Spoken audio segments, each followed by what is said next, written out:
And we will open the hearing on House Bill 1074.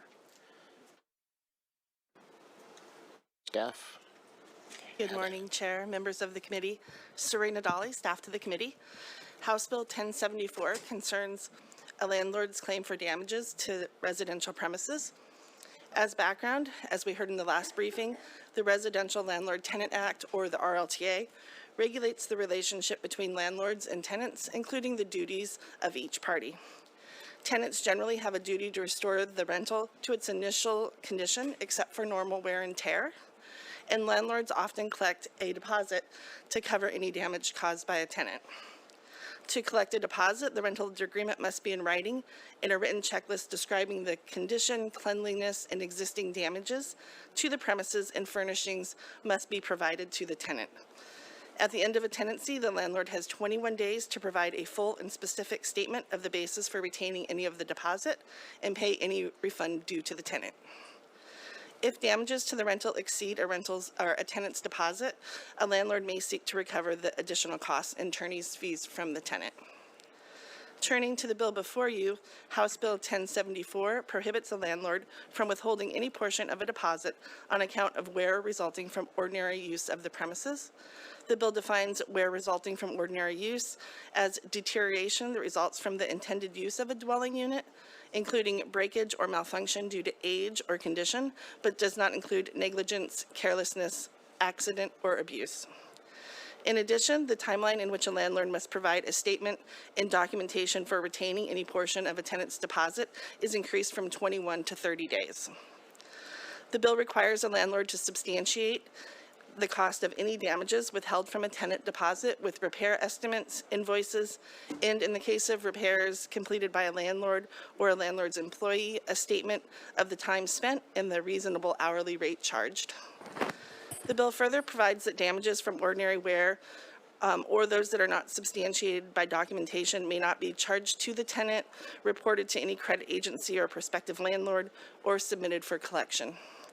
Finally, any action to recover sums exceeding the amount of the damaged deposit must be commenced within 1 year of the end of the tenancy. That concludes my briefing. I'm happy to answer questions. Thank you, Serena. Any questions? Vice Chair Levitt. Thank you very much, Mr. Chair. Last year, deja vu.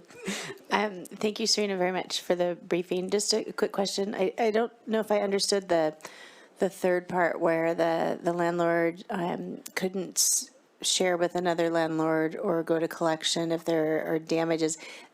They couldn't do that if they're not intentional. Is that correct? So these are accidental or just wear and tear kinds of things. Is that what you had said, just for clarification? They could not be reported to another landlord or a collection agency if it resulted from ordinary wear or if the damages were not substantiated with documentation. Any other questions for staff? And just, we've had some very bipartisan work so far in this committee, and I mean, we all knew this was coming, but with so many new people on the committee and new people testifying, just want to note that when we get into maybe the more controversial discussions that, and I have complete faith that everybody will do this, but that we treat everyone with respect and the decorum that is deserved, whether they're testifying or asking questions. And like, we're really good at that, but we have a whole bunch of new people, so I'm looking at you, Representative Marcus. No. So with that, and that is complete joking. Thank you, Representative. So with that stumbling of an introduction, Representative Tai, welcome. It's good to see you. Thank you, Mr. Chair. Good morning, wonderful members of this committee, a committee I had the privilege to serve as your member. I'm going to say 2 years ago. Oh my God, time flies. For the record, my name is My-Linh, having the honor to represent the wonderful legislative districts of 41. Get that thing out of the way. And also, for the record, Representative Barkis and I have nothing but the share of love and respect. So thank you for your work so much in the area of housing and your expertise. I've learned so much from you. Not to say that I haven't learned from the rest of the members. I just like to follow the chair. I have to pick on Representative Barkis. Member of the committee, I would be remiss not to share with you how I woke up this morning. I have 3 bills to be heard in the first week of sessions, and it's an absolutely honor to be able to prepare. This is the beginning of my 3rd term serving in this body. This bill still shaking me because I feel a tremendous pressure. I testified in this committee before. I spoke about our children, my children, and I learned something from Representative Connors. I'm going to take a page from your testimonial. I am a landlord. I am a landlord. And every single time we have tenants, we're not only trying to follow the laws written by legislators like you and me, I also follow the laws written by me as a parent, because my children are tenants. And I follow the laws written by me, who served as school board director, because I know the teachers who teach our children couldn't find affordable housing. And I also follow the laws that I hope we all follow, the laws of humanity. Understanding people need shelter. I too follow the laws of experience, personal experience, because I was one of those tenants. I experienced the fear, the anxiety, the nervousness, and I woke up this morning feeling all of that. I can go into the nitty-gritty, what this bill does. Also, beside being a landlord, I am a healthcare provider. I am trained and taught that if I did not document anything that I have done for my patients, it's considered null and void. Documentation is important because it's not only help us see our own mistakes, but it helps others learn from those mistakes, at least from the healthcare perspective. In this particular legislations, it helps the tenant learn the cost of certain damage if those happened. Think of this as we help each other see, learn from our own action. So as a landlord, I have been practicing all of this. I didn't really need the law to tell me. The unfortunate of our society is that we somehow need to have a law written so that some of the disputes presenting in court, that our court system would have some sort of structure to come down to a decision making. So I'm asking you to seek a little deeper, my fellow colleague, and certainly the public who are listening to the hearing of this particular legislation, to dig deeper than the surface of what the word could be written, deeper than the surface of your personal experience, but deeper into your personal experience. How would you feel if you are not being treated fairly, if you're not being told what damage have you done? and particularly seeing humanity in each of us. I ask for your support, and I ask you to pass House Bill 1074. Thank you. Thank you, Representative Tai. Any questions for the good representative? Representative Barkas. And thank you, Mr. Chair, and thank you for the nice comments. Good to see you this morning. And I just want to start out by saying I appreciate you bringing this back again and the work that you've done over the last year to improve upon this bill. I don't think there's any disagreement in the context of what it is that you're trying to achieve. And I appreciate the fact that you say that most do this, which is very accurate. The question would be, is there some aspects within here that still could be worked within context of kind of the big things? It seems to be the big issues within the deposit are usually carpet and paint.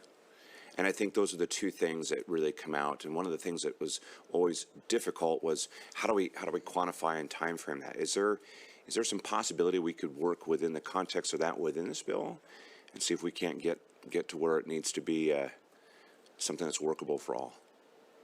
Representative Barkas, thank you for the questions. There's always workability. Thank you. Any other questions? Seeing none, thank you again, Representative Tai. Thank you. And I just feel like I want to sit here forever to look at you guys because you guys are so beautiful. Well, just have to say that. You used to be up here, but we won't hold that against you. We have a lot of very fine committees in this institution. So we will bring up some folks in person first. So Sarah Nagy, Violet Lavatai, and Michelle Thomas.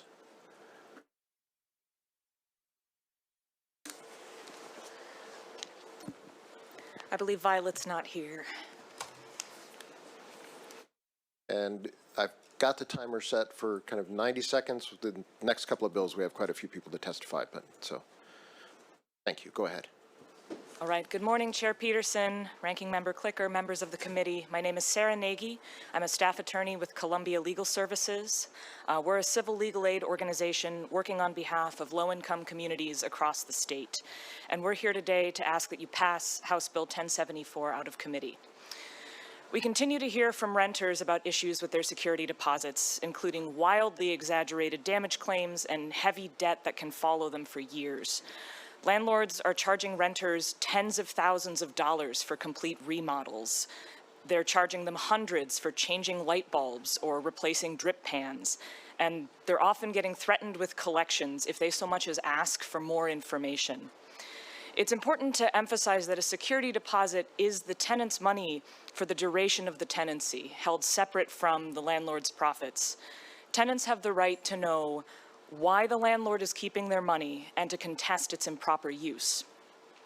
By clarifying definitions and requiring basic documentation, this bill will provide clarity and accountability to a process in which landlords tend to hold all the information and tenant remedies are really difficult to access. It'll help bring landlords and tenants onto a more even footing when discussing how the landlord is using the tenant's deposit money.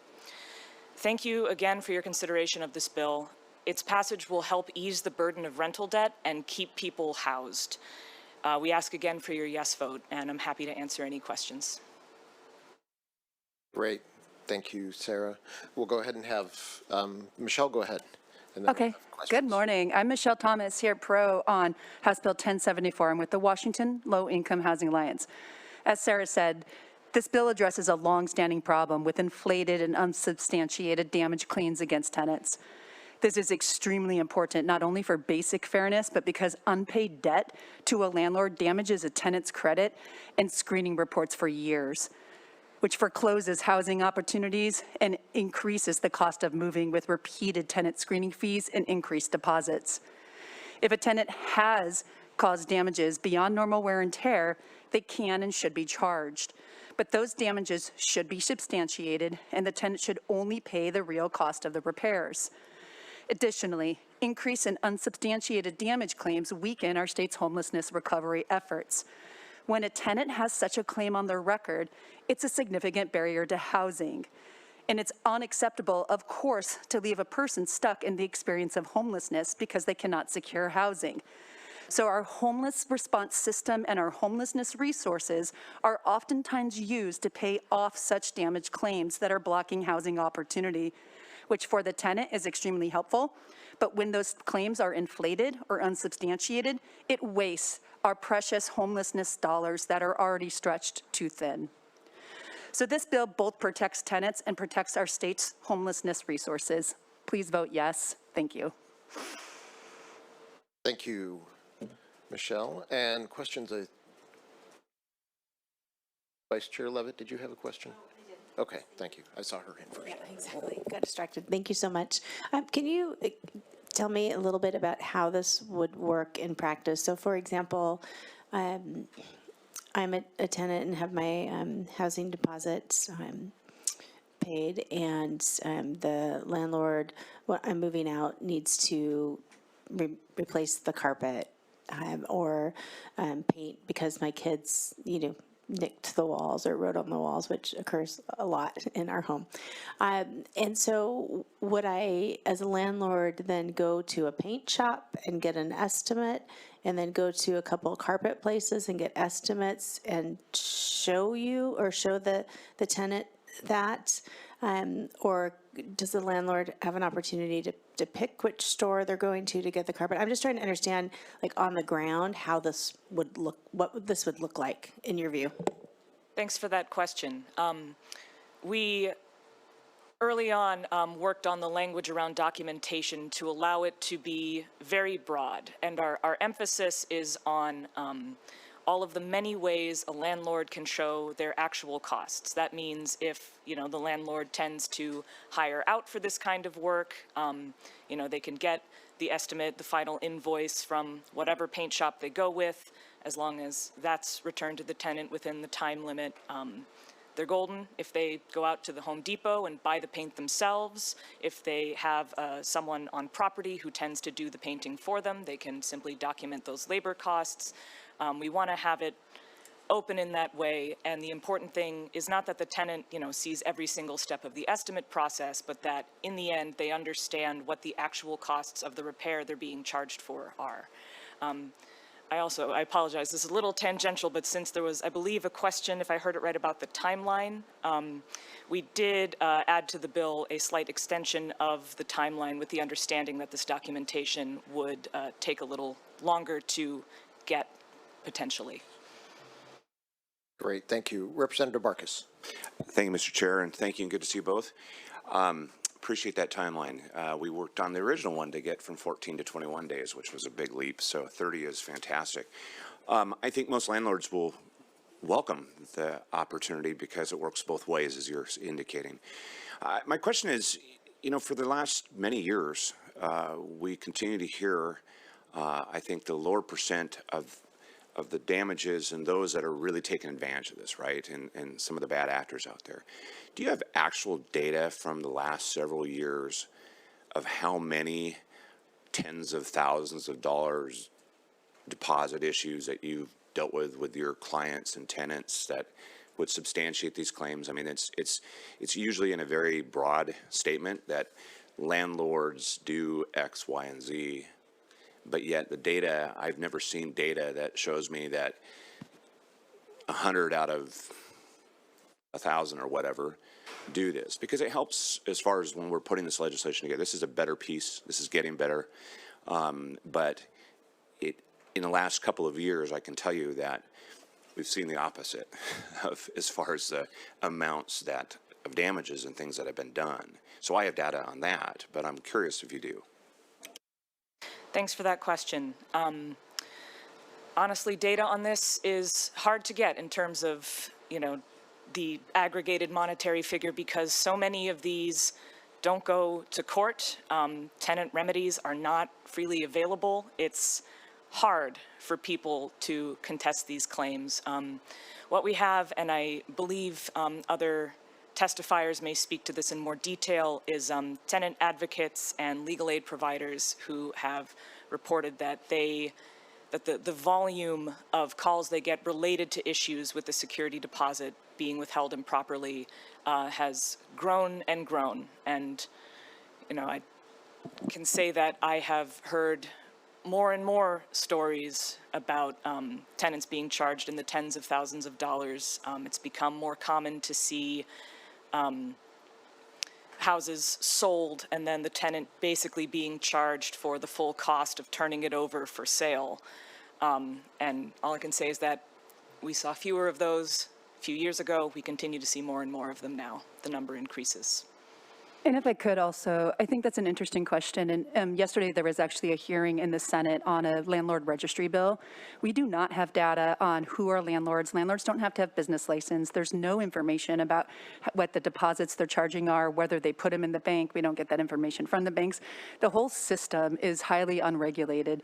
And, you know, that's a problem. So I agree with you. It would be excellent to be able to get this data. But unfortunately, it's just not available. Thank you, Mr. Chair. Quick follow-up.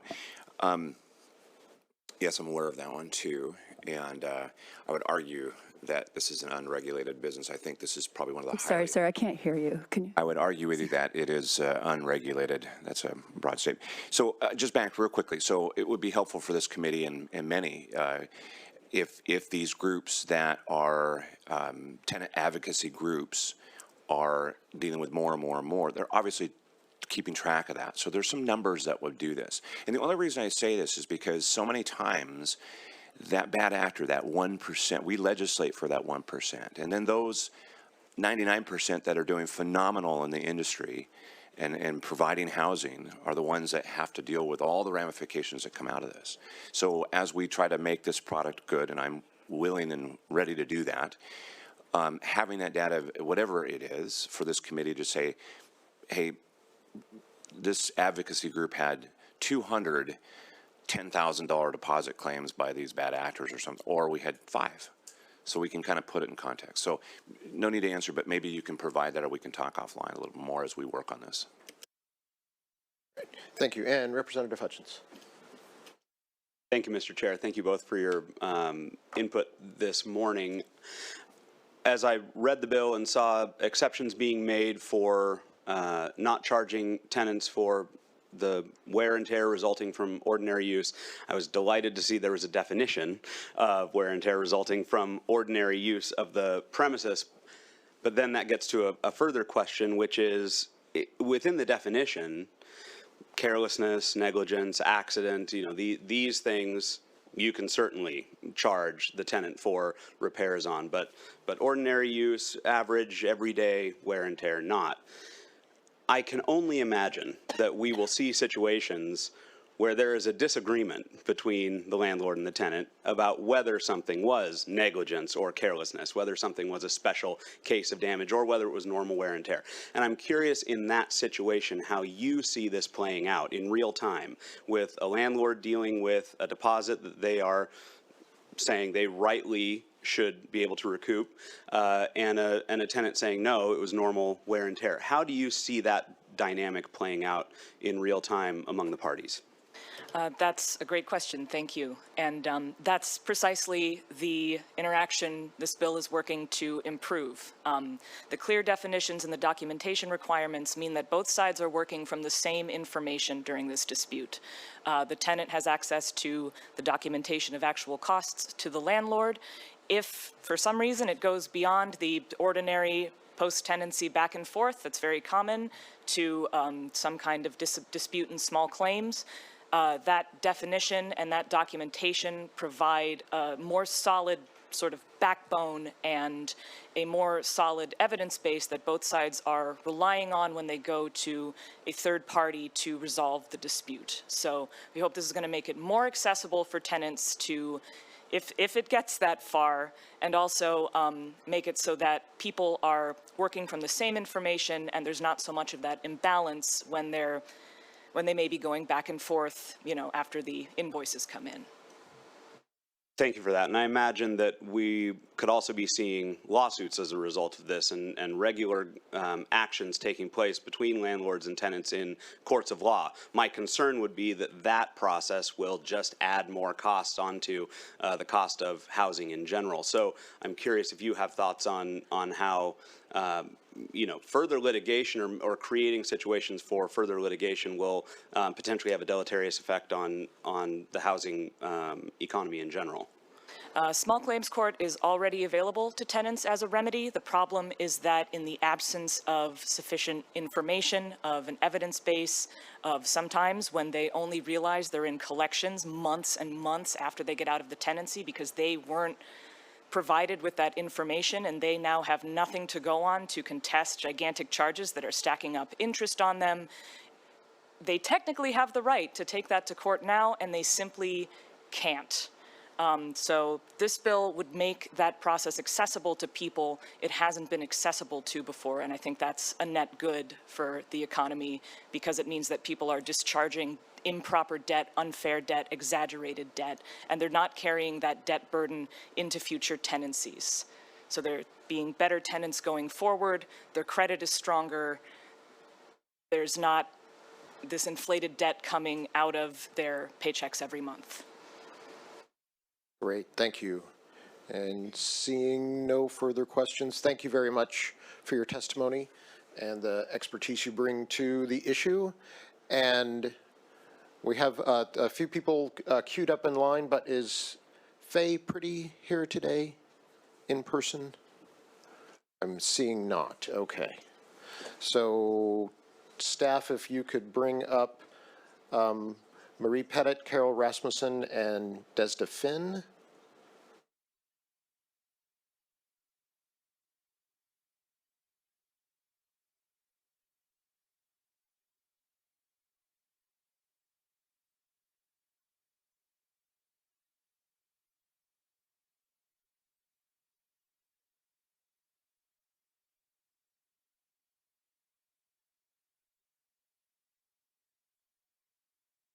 Mr. Chair, Carol is not present on Zoom. Alrighty, how about Constance Nelson?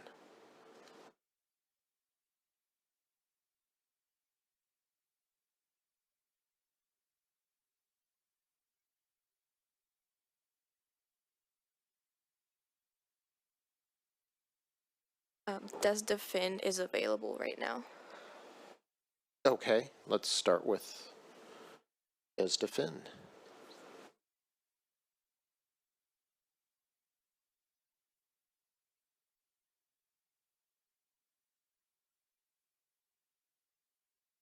Chair, committee members, and all who are present, just want to make sure you can hear me since I'm the first on Zoom to speak. We can just barely hear you. How about that? Any better? Yes, excellent. Perfect. Thank you so much for the work that you're all doing and for providing the opportunity for this discussion. My name is Desda Finn. I've been a licensed realtor for 22 years and I've been managing residential property for much longer. I'm also a property owner and a landlord, and I'm a member of all the realtor organizations and National Association of Residential Property Managers. I am against this bill as written, except for the 21-day time frame changing to 30 days. I'm definitely for this change. In short, my concerns about this bill are as follows. The residential landlord tenant law already requires a written checklist be completed and signed by both parties at occupancy. And a move-out inspection is also required to be performed and provided at move-out and with the deposit settlement. The law already requires of us to provide a written statement with details, receipts, and breakdown of costs. The definition of normal wear and tear, or wear resulting from ordinary use of the premises, is a matter of opinion. And whose opinion is it? Who gets to decide what falls underneath those terminology? Why wouldn't we be required to provide a detailed breakdown of rent owed if that is the only charges being paid with the security deposit? Sending a past tenant to collections and getting their credit report impacted is the only way landlords have to hold tenants accountable and to prepare other landlords for the potential nightmare they might be getting into themselves by renting to a poor tenant. And sometimes that's the only way that we can actually get paid, is because they go to rent from someone and find out this is on their report, or they go to buy a house and find out this collection is on their report, and then we get paid sometimes. Small claims court is absolutely accessible and available to tenants now. And finally, professional carpet cleaning is something that's required. It's for health and safety reasons. Leaving the carpet clean at move out is leaving the property as they received it at move in. Thank you so very much for the opportunity. Thank you very much for your testimony. And staff, do we have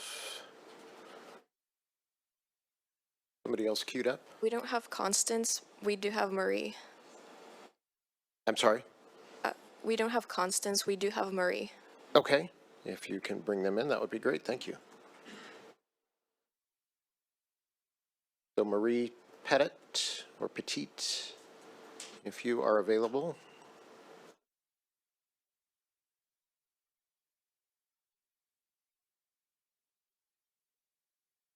Good morning. My name is Marie Petit. I am a housing provider and owner of Safe Harbor Property Management. Thank you, Chair Peterson and members of the committee for allowing my testimony. And this is my first time ever testifying, so please bear with me. In reference to House Bill 1074, I ask you to vote no on this particular bill because, first of all, it creates a different definition of wear and tear.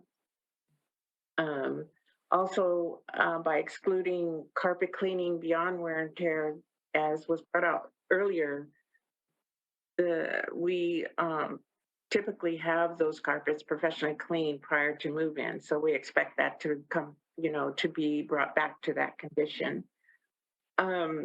This also requires the housing provider to have a checklist signed and dated upon move out.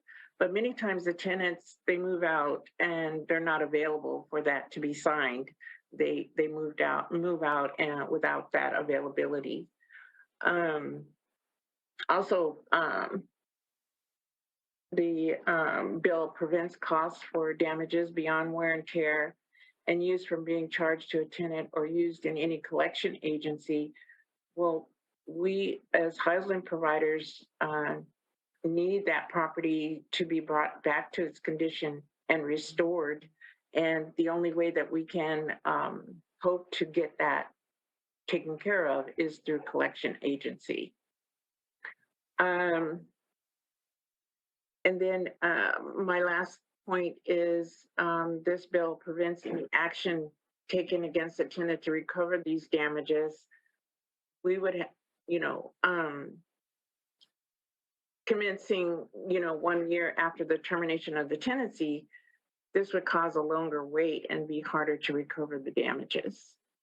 So these are my issues against 1074. Great, thank you so much for your testimony. Questions? All right, we will move on to the next group, staff. We have, yes, all right. Devin Glazer.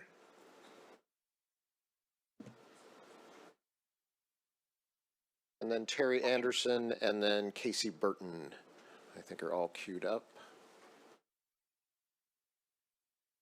Can you guys hear me okay? Yes, go ahead. Thank you. All right, thank you for having remote testimony, but you might hear some coffee being made in the background. Good morning, Chair Peterson, Vice Chair Alvarado, members of the committee. I really appreciate you having me here. I'm Devin Glazer. I'm an attorney with the Tenant Law Center.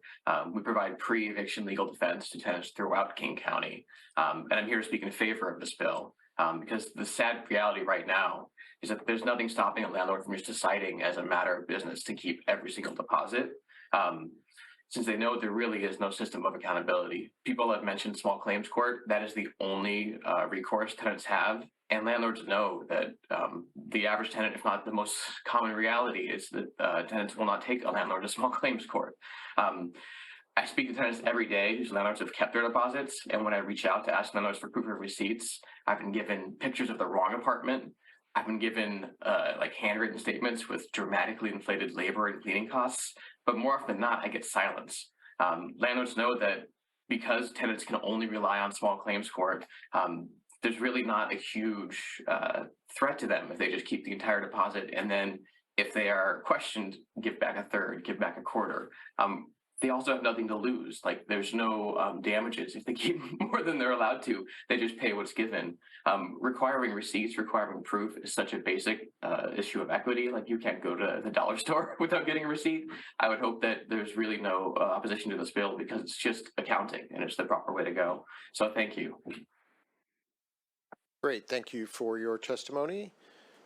And Terry Anderson, if you are ready. Yes. Hi, my name is Terry Anderson, and I'm the director of the Spokane office for the Tenants Union of Washington State, and I am speaking in support of House Bill 1074. We talk to Spokane and Eastern Washington tenants nearly every day through our office hotline and workshops and meetings. One of the most common reasons tenants contact us is that they expected the return of their damaged deposit and either received nothing or instead of a check, they received an invoice charging them hundreds, sometimes thousands of dollars. And these invoices do not always make sense to them. They may state items that were cleaned or repaired with an arbitrary charge next to it for the work. For example, it might say light bulb, $80, but with no explanation, or a crack in a refrigerator, $200. Tenants do not know if they're being charged for normal wear and tear. Tenants have no way of knowing if that crack in the refrigerator was actually repaired or replaced because the refrigerator was in good working condition and kept their food cold, and they don't know if the next tenant will even notice that crack. This is particularly troublesome for tenants whose first language is not English, who may not comprehend or understand the charges and relied on the return of their deposit, especially after paying extremely high move-in costs to their new home. The timing in these situations could not be worse. Tenants are often forced to borrow money or even worse, turn to payday loans to make up for that loss of the return in their money, and they fall further behind. I've conducted workshops with refugee and immigrant communities, and the most common question is about damaged deposits and why they did not receive the return. We've been contacted several times by the legal office on Fairchild Air Force Base outside of Spokane, asking why airmen are being charged for the replacement of an entire carpet just because they owned a dog. In these situations, taxpayers end up paying those charges when the carpet's replacement exceeds the damaged deposit. I receive calls from case managers and community Anderson, leaders. if you can wrap things up, please. I know it's 90 seconds. The most common, these are most commonly happen to the most vulnerable communities in Spokane. Thank you. Great. Thank you for your testimony. And finally, Casey Burton. Good morning, and thank you for having me here today.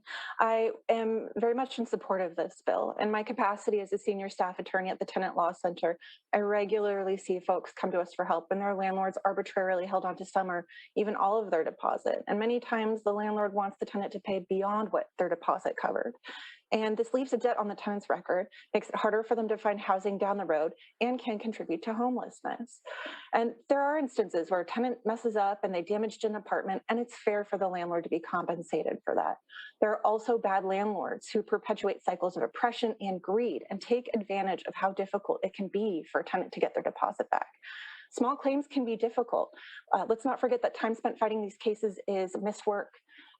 You need to pay for childcare. And what about the difficulty when English isn't your first language? It's across the board a burden for low-income people.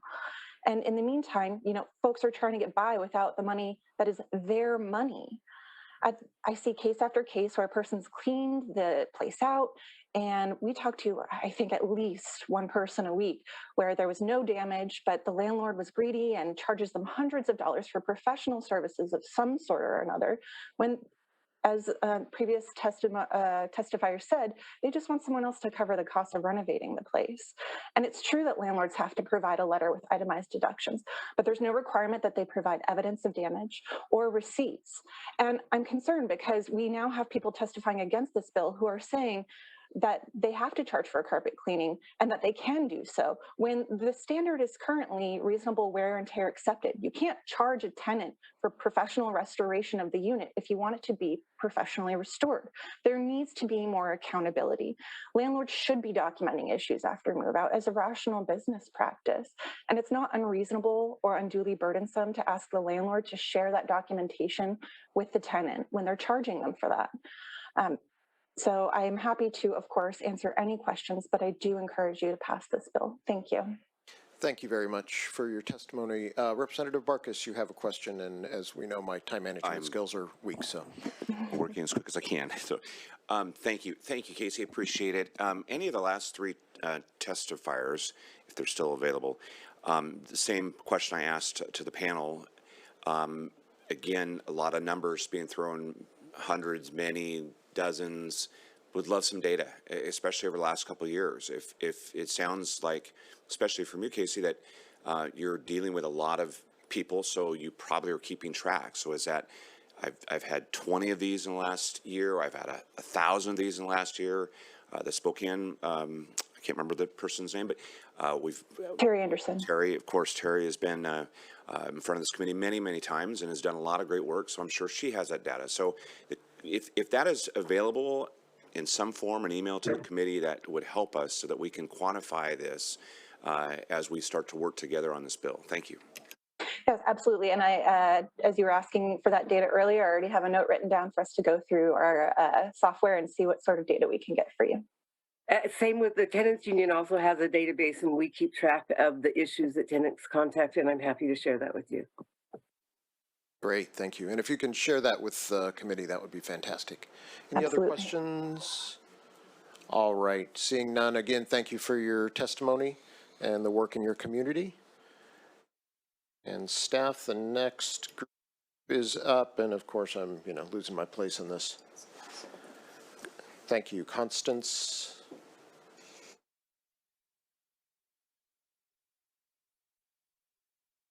Mr. Chair, Becker is on the phone. Okay. Let's have Bruce Becker then, please.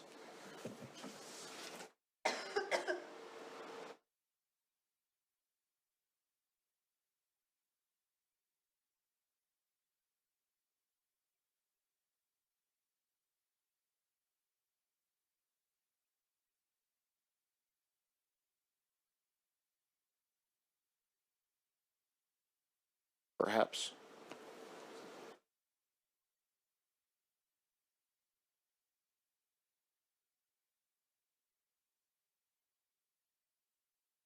Mr. Chair, he's not unmuting himself. Okay. We will try again. How about Patricia Hundermus? Good morning, Chair and committee members. Thank you so much for allowing me to speak today.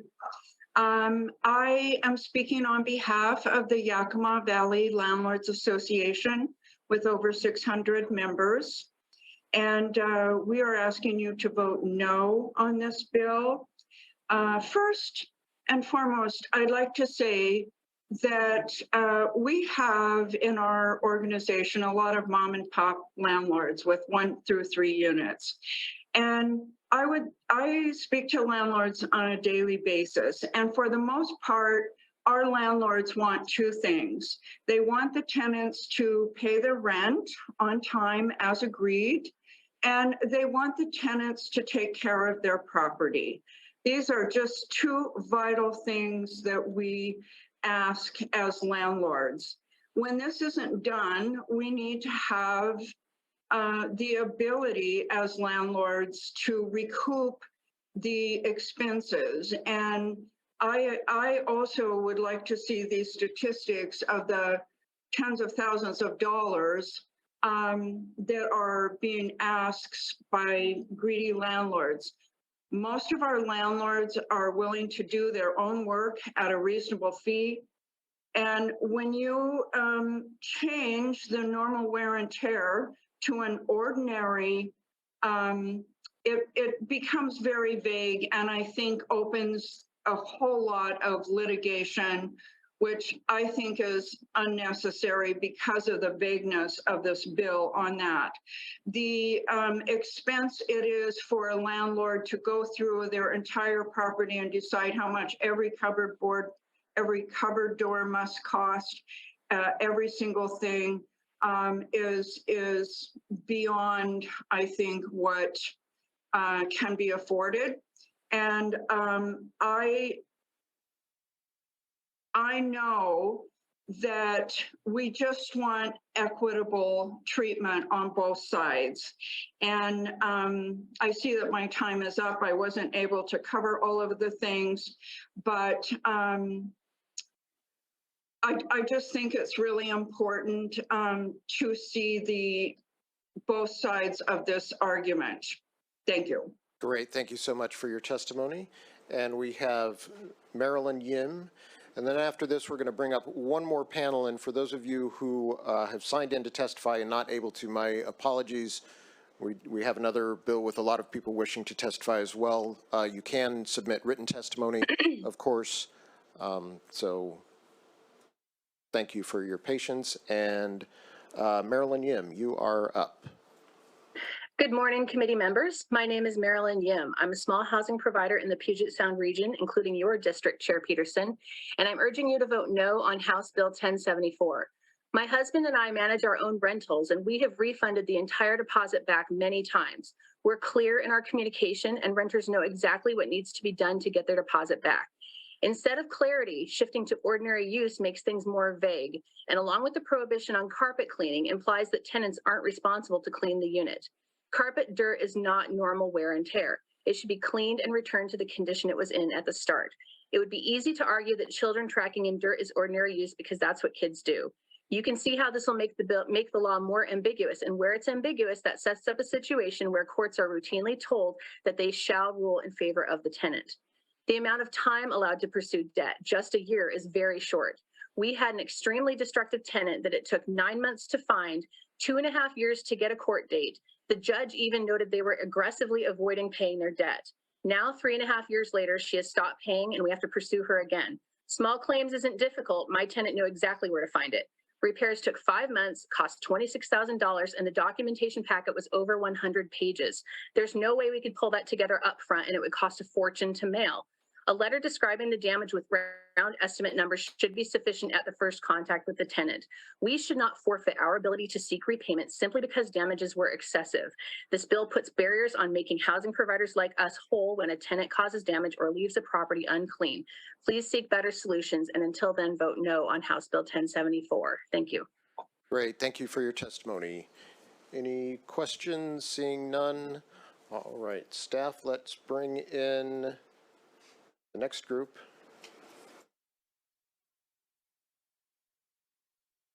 I think Christopher Brunetti.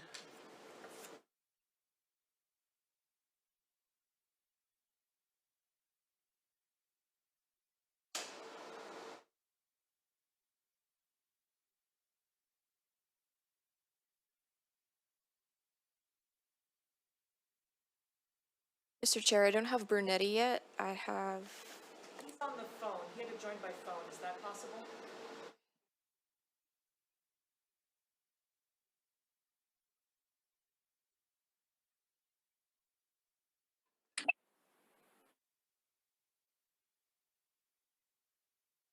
Hello? Can everyone hear me? Yes, Mr. Brunetti? Hello? Yes. Yes. Welcome. Thank you. And I apologize if there's any difficulty here. I was unable to log on through my computer, so I'm doing this through my phone. But good morning. My name is Chris Brunetti. I am an assistant managing attorney with Northwest Justice Project's Eviction Prevention Unit, which represents tenants facing eviction throughout the state of Washington. Thank you for inviting me to testify. I've been with Northwest Justice Project for a little under 4 years now, and during that time, I have often and regularly met with clients who have barriers preventing them from being able to secure housing. And one issue that I would say pops up quite often is that the client is alleged to owe money to a previous landlord for damages allegedly caused to the premises. When I've investigated many of these claims, in many instances, and perhaps even most instances, the landlord and the debt collector do not have the evidence to support the claim damages. And I'll say this is true for everything from large landlords to mid-sized landlords to even the small mom and pop shops. Are there instances that there have been maybe a handful of instances where I've seen landlords do it correctly, but for the most part, when these clients have come to me, there have been problems. Oftentimes, either I've received silence when asked for proof of the damages, or the proof is insufficient to actually establish that these damages were caused. Sometimes we're able to get the landlord and the debt collector to back down by sending a letter, communicating with them, and pointing out these insufficiencies. Other times we've had to file lawsuits. As it currently stands, landlords and debt collectors hold all the leverage in these disputes, particularly when the tenant lacks the income and resources to pay these debts or to retain an attorney to contest the damage claims. Many tenants, I find, didn't even realize they could contest these claims. The end result of this practice is that it forces many people to either just pay these claims that they don't actually owe, or retain an attorney to dispute the damage claim, which could be a lengthy and arduous process. Those people who cannot either pay the claim or secure the services of an attorney to contest these charges will experience a difficult time finding and securing suitable and stable housing. Many will experience long bouts of homelessness. Accordingly, I believe that this bill would be an important step toward leveling the playing field and providing both sides with greater certainty and clarity as to what counts as wear and tear. Thank you. Great. Thank you, Mr. Brunetti. And next we have Richard Fonsi.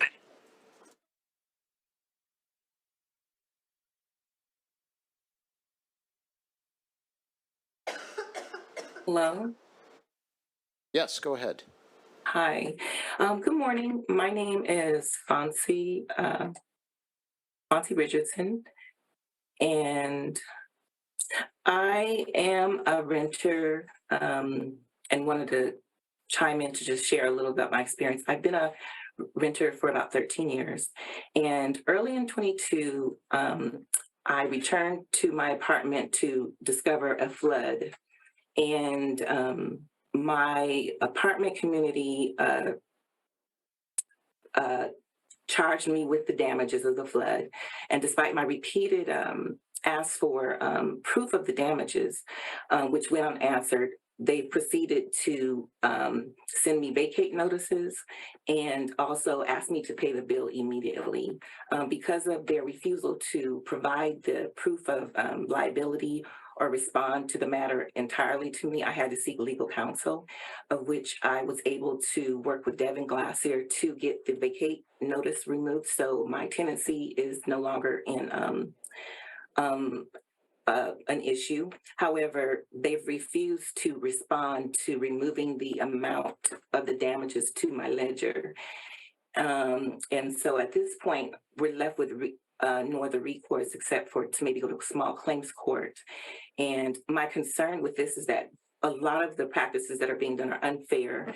It makes sense to ask for proof because that's something that would help both of us, and it's transparency.